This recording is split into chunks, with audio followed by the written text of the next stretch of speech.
Before creating this video, I often found myself asking a quiet but persistent question. Is there something strange about the fact that I enjoy being alone? And by alone, I don't just mean physically, I mean mentally, emotionally, and spiritually. In a world that constantly celebrates noise and surface-level connection, is it somehow wrong or unnatural to crave solitude? To intentionally step away from the crowd, even when everything around us seems to praise social engagement and constant interaction? At times I've wondered, does this tendency go against the grain of what society expects? And more importantly, beyond psychology and behavior, could there be a deeper reason behind this pull toward solitude? Something spiritual? Something ancient? Today, let's explore this together and shed some light on the truth behind this inner calling. Solitude. An escape or an inner connection? Before we dive into the depths of Schopenhauer's mind, let me ask you something. Have you ever walked away from a crowded room, not out of disdain for the people around you, but because something quieter, deeper inside whispered, "This isn't it"? There's something more real, more meaningful than this. Maybe you couldn't quite explain it. Maybe you felt like you were stepping out of rhythm with everyone else. But that voice, that subtle tug away from the noise, is not a sign that something is wrong with you. Quite the opposite. That quiet detachment, that sense of emotional dissonance in social settings, may in fact be one of the first signs of awakening, and you're not alone in feeling it. In fact, you're standing at the edge of one of the most radical and profound insights ever proposed about human nature, intelligence, and solitude. This isn't some fleeting psychological quirk. It's a doorway into one of the boldest philosophies ever articulated. And no one expressed this truth with more raw honesty than Arthur Schopenhauer. Often labeled the philosopher of pessimism, Schopenhauer wasn't pessimistic in the sense of being negative for the sake of it. He was brutally realistic. He stripped away illusions most people spend their lives clinging to. One of his most striking convictions was this: solitude isn't just a refuge, it's a requirement for the deeply intelligent. He didn't just accept being alone, he revered it. To him, turning away from shallow social rituals wasn't antisocial or maladjusted. It was the natural result of a mind that sees clearly. Why? Because intelligent people, Schopenhauer argued, see through the surface of things. They pierce the veil.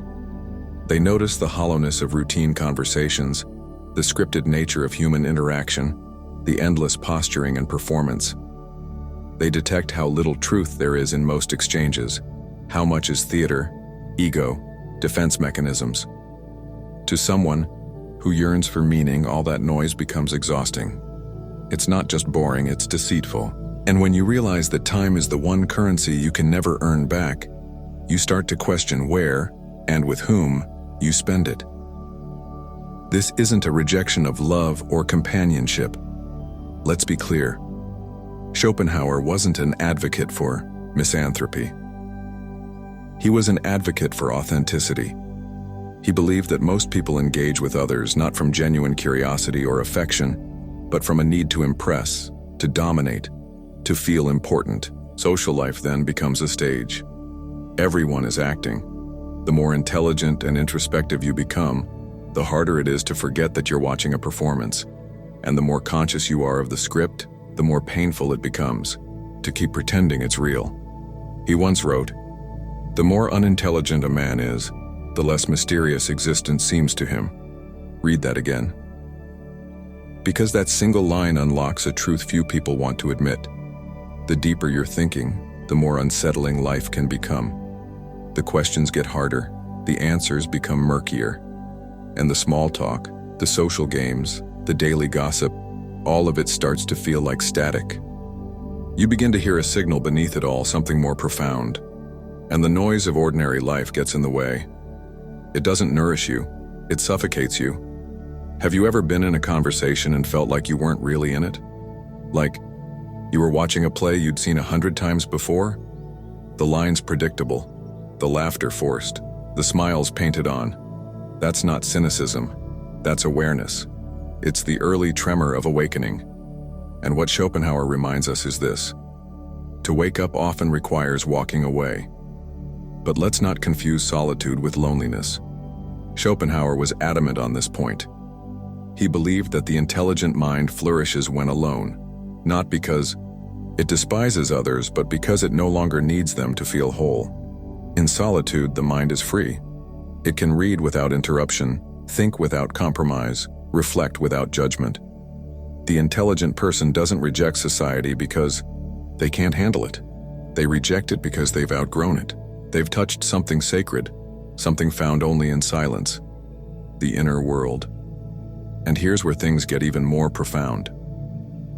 Schopenhauer believed that most people fear solitude because they fear themselves. Being alone means facing the raw, unfiltered reality of your own thoughts, and for many, that's terrifying.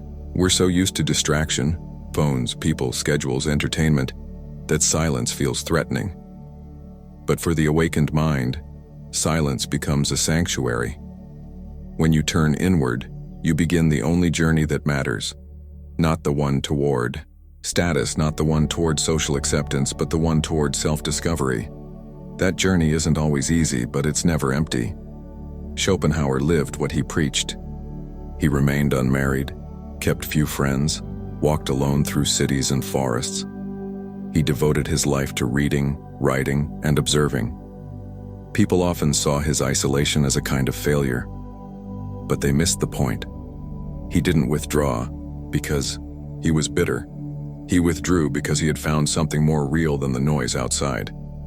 He realized that most people live externally, chasing pleasure, attention, validation, but the intelligent person gradually begins to live inwardly, seeking meaning, coherence, and peace. So here's a question, and it might be the most important one you ask yourself today. When was the last time you were truly alone?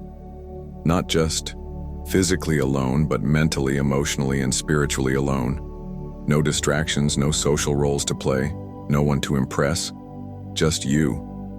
And what did you find there? Was it emptiness? Or was it something sacred? Because at the core of Schopenhauer's philosophy lies this radical idea: solitude is not punishment, it is privilege. It is the fertile ground where your mind can finally speak to itself, where the soul can breathe again, where the illusions we all carry fall away, and what remains is something real, something untouched, something honest. Yes, it takes courage. It takes a willingness to face the silence, to sit in the stillness of your own being without turning on the noise. But what happens in that silence isn't collapse, it's emergence, awakening, a rebirth of the self. In a world that's louder, faster, and more connected than ever, choosing solitude may feel like rebellion. But maybe that's exactly what we need. Not more voices, not more likes, not more noise, but space. Stillness. A return to the sacred within. Because when the intelligent mind finally hears itself think, it doesn't wither. It wakes up. Piercing insight. Is wisdom always tied to suffering? If solitude is the natural habitat of the intelligent, then suffering is the inevitable companion. Schopenhauer didn't merely imply this. He carved it into the core of his philosophy. To know deeply is to suffer deeply. Not because intelligence makes life worse, but because it makes life clearer. The intelligent person, in Schopenhauer's view, is not simply more knowledgeable or clever, they are more conscious. And with consciousness comes a piercing awareness of life's impermanence, its contradictions, its chaos, and its cruel indifference. Once you see the world without its comforting filters, without the sedative of illusion, there's no going back. You can't unsee the truth. The veil is gone, and what remains is both beautiful and brutal. Schopenhauer placed suffering at the very center of existence, not as a glitch in the human experience, but as its defining feature. He believed we are all animated by what he called the will, an insatiable, blind, irrational drive that fuels everything we do. It is the force behind desire, ambition, craving, competition, and even survival. It makes us want what we don't have, cling to what we fear to lose, and chase after what will ultimately disappoint us. And here's the trap. The will is never satisfied. Every time we fulfill one desire, another one arises to take its place. It's an endless treadmill of yearning, a hamster wheel of dissatisfaction. To the average person, this is just life. It's normal to want more, to feel restless, to chase after goals and pleasures, and to be briefly happy before moving on to the next thing. But the intelligent person, perhaps cursed, perhaps blessed, sees through the repetition. They recognize the structure of the cycle, short bursts of fulfillment surrounded by long stretches of longing, frustration, and discontent. They see that chasing happiness is like trying to hold on to water with your bare hands, and this recognition can lead to despair. Because what do you do when you realize that the game everyone is playing is unwinnable? This is where intelligence and suffering begin to walk hand in hand. The more clearly you understand the nature of the world, the harder it is to take comfort in its distractions. The parties, the promotions, the praise, they no longer satisfy. You begin to feel like an actor in a play you didn't audition for, reciting lines that don't resonate, chasing plot lines that feel forced. You're awake in a world that thrives on sleep, and that is a lonely, painful place to be. Schopenhauer once wrote, "A man can be himself only so long as he is alone." He knew that solitude is not just a retreat, it's a revelation. But he also knew that in that silence many encounter something frightening, the raw truth of suffering. Not just the kind that comes from heartbreak or disappointment, but the existential kind. The suffering that comes from being conscious in a world that is indifferent to consciousness. It's the weight of knowing that everything is temporary, that even our greatest joys are fleeting, that the people we love will someday vanish, and that even the most celebrated lives will eventually be forgotten. That's not dysfunction. That's clarity. And Schopenhauer believed that clarity is the fate of the intelligent, but he didn't stop at despair. This is where most people misread him. Schopenhauer didn't believe suffering was the end of the road. He believed it could be a gateway, a threshold.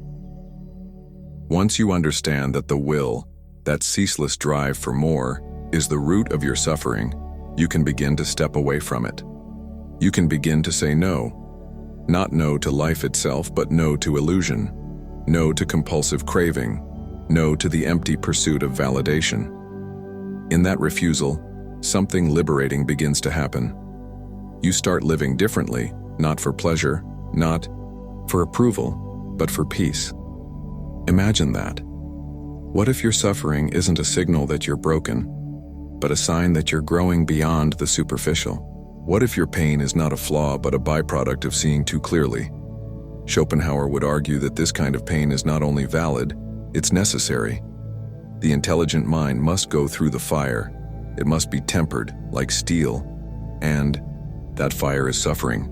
It burns away illusions, it clarifies, it purifies. And in that purification, we become more real, more honest, more awake, more ourselves.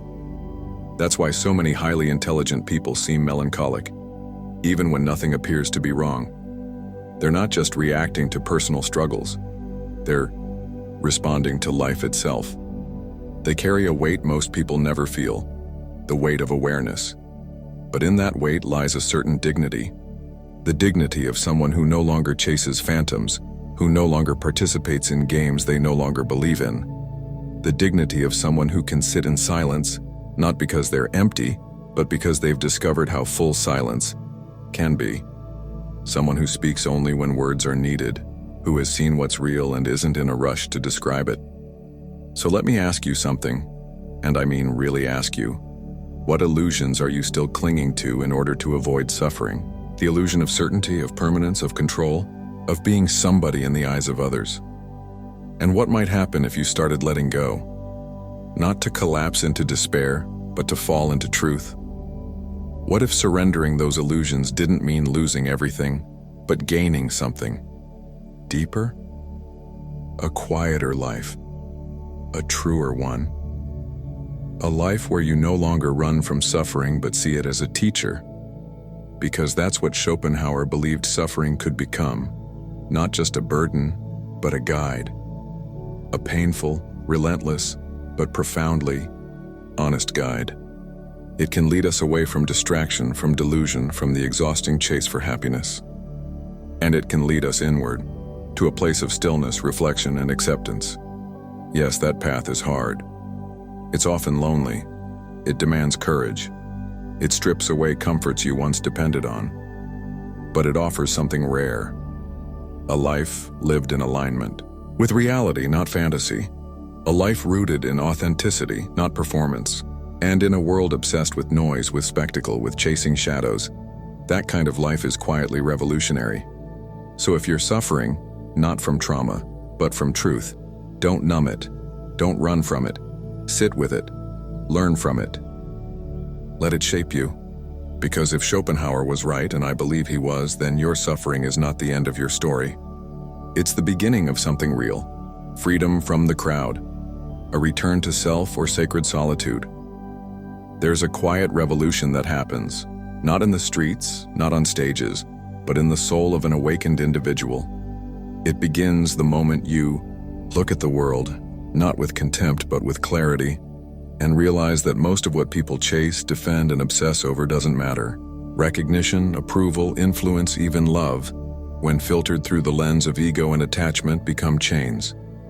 Schopenhauer, with his relentless insight, recognized that to be truly free, one must detach, not from life itself, but from the illusions that society worships. In this detachment lies a freedom so profound that it almost feels dangerous. Schopenhauer saw the crowd, the collective, the masses, not as evil, but as blind, guided not by truth but by impulse, by instinct, by the will. And the crowd, in his view, demands conformity. It pressures you to smile when you want to scream, to applaud mediocrity, to sacrifice your inner world for outer validation. But the intelligent person begins to see this for what it is, a performance, a dance of masks. And when you see the dance, you have two choices: join in and forget yourself, or step away and risk being alone. But here's the paradox. Stepping away doesn't isolate you, it liberates you. Detachment is not apathy. It is not numbness. It is the deliberate refusal to let your identity be dictated by the opinions and desires of others. It's the radical act of choosing your own values, your own pace, your own path. And in a society addicted to attention, to approval, to constant stimulation, this kind of independence is nothing short of rebellion. Think about how much of your life has been shaped by others' expectations, the clothes you wear, the opinions you hold, the goals you chase. How much of that is truly yours? And how much is borrowed, absorbed from a culture that never asked who you really are? Schopenhauer invites us to ask that terrifying, beautiful question. What part of your life would crumble if you stopped pretending? Detachment doesn't mean rejection of all things. It means choosing what truly matters. It means spending less time chasing admiration and more time contemplating truth, less time networking and more time reading, less time scrolling and more time thinking. It's not about escaping the world, but engaging with it on your own terms. And that, Schopenhauer believed, is the only way to preserve your soul in a world that constantly tries to dilute it.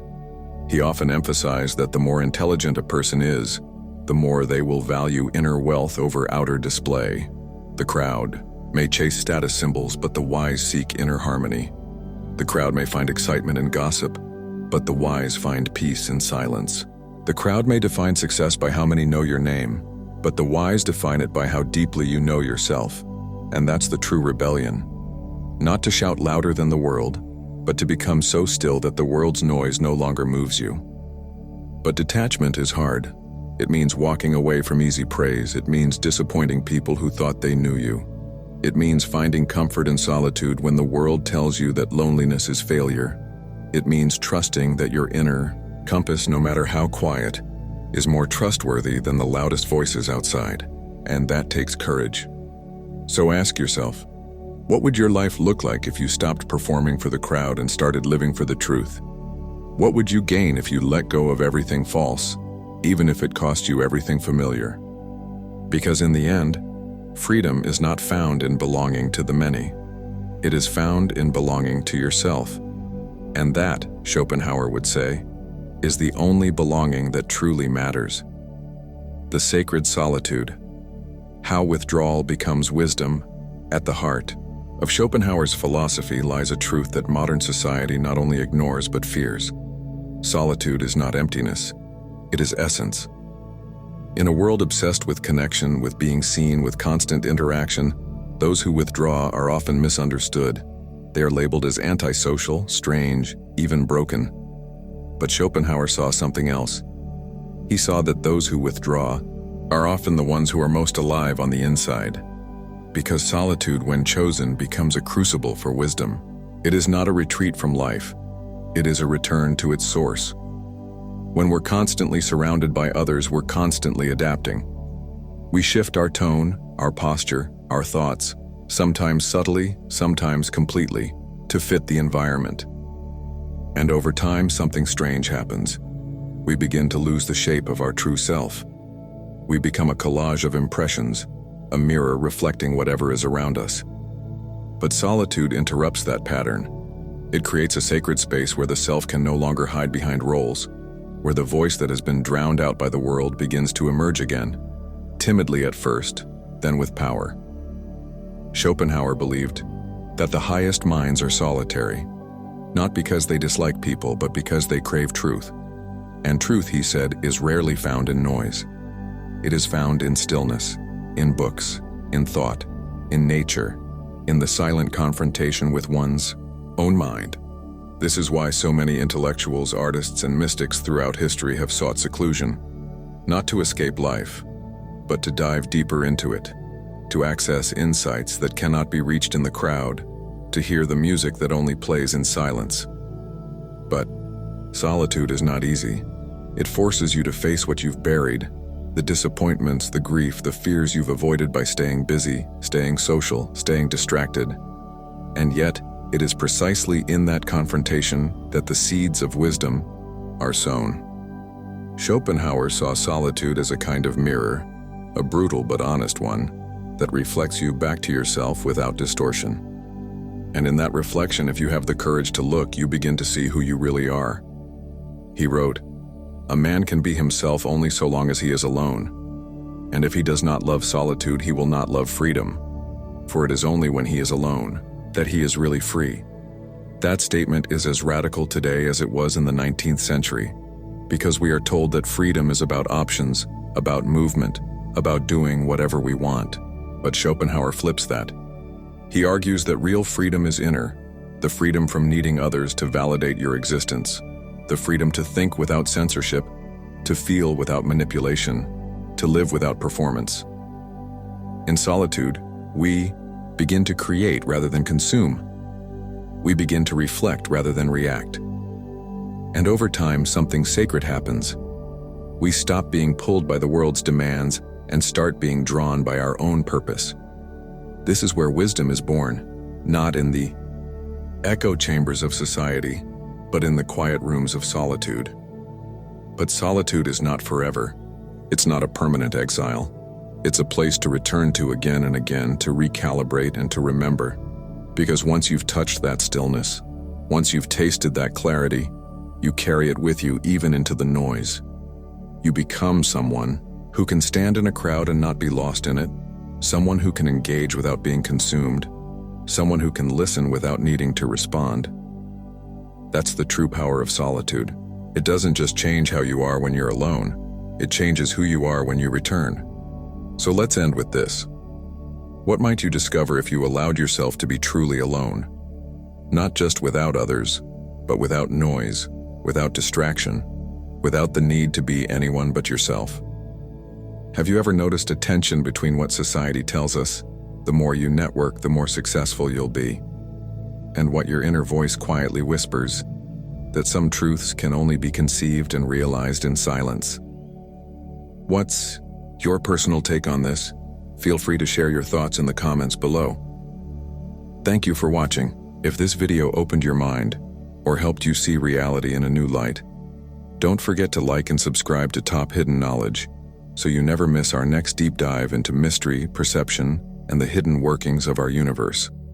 And if you have time, explore more videos on our channel.